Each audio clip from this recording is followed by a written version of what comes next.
नमस्कार दोस्तों, 29 अक्टूबर 2021 के एपिसोड में मल्लाराव जी गंगोबा से कहते हैं, गंगोबा अब हमने फैसला कर लिया है।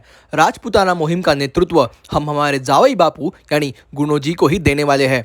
इस पर गंगोबा मल्लाराव जी से कहते हैं, पर बड़े सरकार, अभी अभी युवराज ने इतनी बड़ी जीत हासिल की है, फिर भी आप उन्हें इस मुहिम का नेतृत्व नहीं देना चाहते। इस पर मल्लाराव जी कहते हैं, गंगोबा इस राजपूताना मुहिम में अगर जल्दबाजी में और जोश के साथ कोई गलत फैसला लिया गया तो उसका भारी नुकसान हमें भुगतना पड़ सकता है। और मानो हमने खंडेराव को नेतृत्व दे भी दिया और अगर उसके साथ एक मंजा हुआ एक अनुभवी सरदार भी भेज दिया तो भी उसका कुछ भी फायदा नहीं होगा, क्योंकि खंडेराव उस सरदार की बात मानेगा ही नहीं, क्योंकि उसे किसी की राय लेना पसंद ही नहीं है। नहीं गंगोबा, अब हमने सोच लिया है, कल हम दरबार में गुणो जी के नाम की घोषणा करने वाले हैं।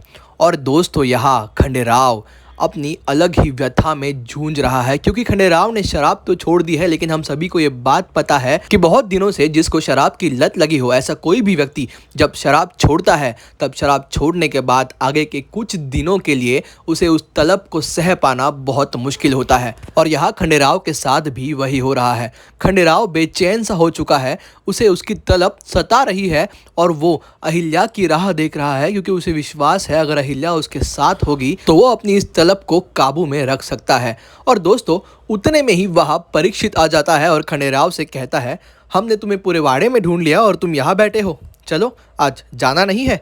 इस पर खंडेराव परीक्षित को कहता है, नहीं परीक्षित, हमने आज से अपनी उस प्रेमिका को शराब को छोड़ दिया है और वैसा वचन हमने अहिल्या को दिया है। इस पर परीक्षित खुश होते हुए कहता है, ये तो बहुत अच्छी बात है, लेकिन खंडेराव क्या तुम ये कर पाओगे? इस पर खंडेराव कहता है, परीक्षित, हमने वचन तो दे दिया है, लेकिन अब हमें ये करना होगा, क्योंकि जब हमने अहिल्या को शराब छोड़ने का वचन दिया था तब उसके चेहरे की खुशी इतनी थी कि अब उसी खुशी के लिए हमें इस आदत को हमसे दूर रखना है। और अहिल्या ने भी मुझे वचन दिया है कि इस काम में वो मेरा साथ देगी। वो अभी कक्ष में आती ही होगी, उसने हमसे कहा है कि आज वो जल्दी आएगी। और यहाँ अहिल्या भी रसोई घर में अपना काम जल्दी निपटाते हुए हरकू रानी साहब से कहती है, आई साहब, हमने हमारा पूरा काम खत्म कर लिया है, क्या अब हम हमारे कक्ष में जा सकते हैं? इस पर हरकू रानी साहब उनसे पूछती है, अहिल्या, आज तुम इतने घोड़े पे सवार क्यों हो और कुछ बेचैन भी लग रही हो, कुछ हुआ है क्या? इस पर अहिल्या को खंडेराव की वो बातें याद आने लगती है जिसमें खंडेराव अहिल्या से कहता है, अहिल्या, अगर तुम हमारे साथ रहोगी तो हम इस शराब की आदत को छोड़ने में जरूर कामयाब होंगे। और उतने में ही अहिल्या होश में आते हुए कहती है, नहीं आई साहब, वैसी कोई बात नहीं है, हमें तो बस ऐसे ही जल्दी जाना था। ऐसा कहकर अहिल्या वहाँ से निकलने ही लगती है, उतने में ही वहाँ रखमा आ जाती है और अहिल्या से कहती है, अहिल्या, तुम्हें द्वारका रानी साहब ने उनके कक्ष में बुलाया है। और इसके बाद ना चाहते हुए भी अहिल्या को द्वारका के कक्ष में जाना पड़ता है। और यहाँ खंडेराव की स्थिति और भी बिगड़ती जा रही है, मानो खंडेराव का संतुलन ही बिगड़ गया हो। खंडेराव को क्या करे क्या ना करे ये कुछ भी समझ नहीं आता। खंडेराव अब बस अहिल्या की राह देख रहा है। खंडेराव का चेहरा और उसकी हरकतें ये बात साफ कर रही है कि शराब की ये तलब उसे अंदर ही अंदर खाए जा रही है, उसे सता रही है। और यहाँ अपने कक्ष में आई अहिल्या को द्वारका कहती है,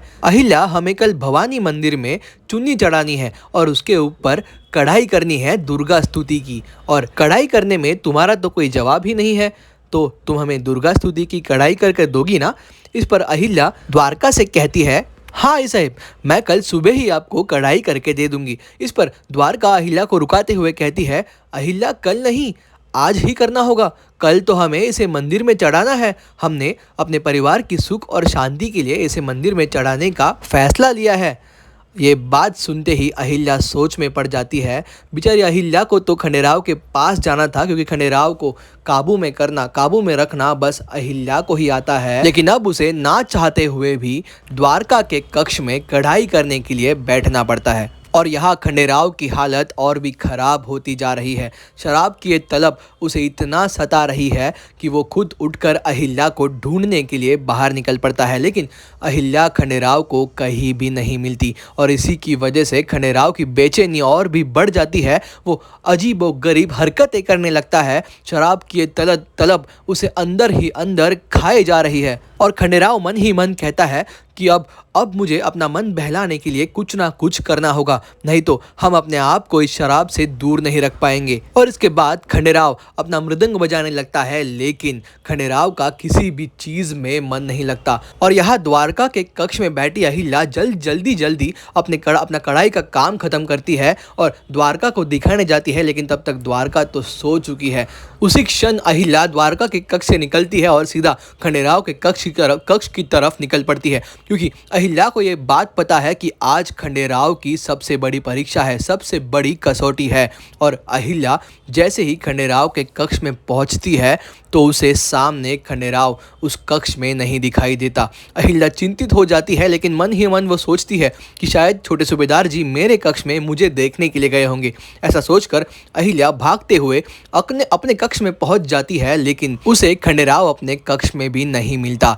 अहिल्या अब चिंता में पड़ जाती है और मन ही मन सोचती है, छोटे सूबेदार जी मुझे दिया हुआ वादा तोड़ नहीं सकते। और इसके बाद अहिल्या खंडेराव को ढूंढने के लिए अपने कक्ष से बाहर निकलती है।